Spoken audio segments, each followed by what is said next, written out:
सबसे पहले मैं अध्यक्ष जी से निवेदन कर यह पूछना चाहता हूँ कि हमारे जो आदिवासी लोग हैं, सरकार उनकी ज़मीन अधिग्रहण करना चाहती है, तो पुनर्वास नीति के तहत जीवन यापन करने के लिए जो मूलभूत आवश्यकता होती है उस पर विचार करना चाहिए।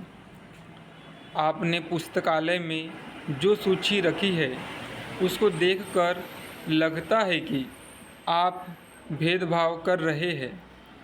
उनको वाजिब हक नहीं मिल रहा है, उनको वास्तविक हक मिलना चाहिए। आप हमारे यहाँ 40,000 रुपये प्रति एकड़ राशि देकर आदिवासी लोगों को बेघर कर रहे हैं। यह राशि सरकार द्वारा निर्धारित दरों से बहुत कम है और कई जगह पर आप 5 लाख रुपए प्रति एकड़ मुआवजा राशि दे रहे हैं। पुनर्वास नीति के अंतर्गत पुनर्वास नीति के अनुसार भूमि में हैंडपंप हो, ट्यूबवेल हो, कुआं हो, उसका भी मुआवजा मिलना चाहिए। विस्थापित लोगों को जहां बसाया जा रहा है वहां रहने की, परिवहन की समुचित व्यवस्था होनी चाहिए और पुनर्वास नीति का पालन किया जाना चाहिए। आज वे लोग वहां से पलायन कर चुके हैं, उनका कुछ अता पता नहीं चल रहा है। पुनर्वास नीति के तहत दूसरी जगह उतनी ही ज़मीन जलाशय के निकट दे दी जाती तो वे पलायन नहीं करते। आपको आदिवासियों की स्थिति के बारे में, हालत के बारे में मालूम नहीं है। बीमार हो जाने पर इलाज के लिए वहाँ दूर दूर तक अस्पताल नहीं है।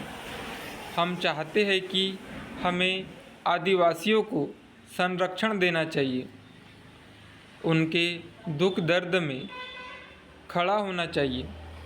माननीय, मैं आपके माध्यम से माननीय मंत्री जी से, माननीय मुख्यमंत्री जी से पूछना चाहूँगा कि मेरा ज़िला भौगोलिक दृष्टि से बहुत अच्छा नहीं है। इस इलाके में वे संकटपूर्ण स्थिति में रहते हैं, उसमें पूरे आदिवासी लोग रहते हैं। आपने जिन किसानों से ज़मीन अधिग्रहित की है उनसे सहमति नहीं ली है। किसानों से बिना सहमति के ज़मीन अधिग्रहित कर ली है।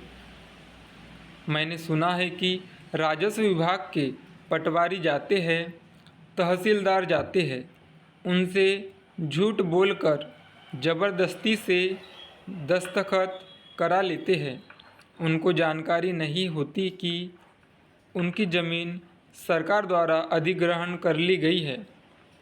मैं माननीय सदस्यों को बताना चाहता हूँ, अधिग्रहण की अग्रिम कार्यवाही अधिनियम के तहत की जाती है, न कि सहमति के आधार पर।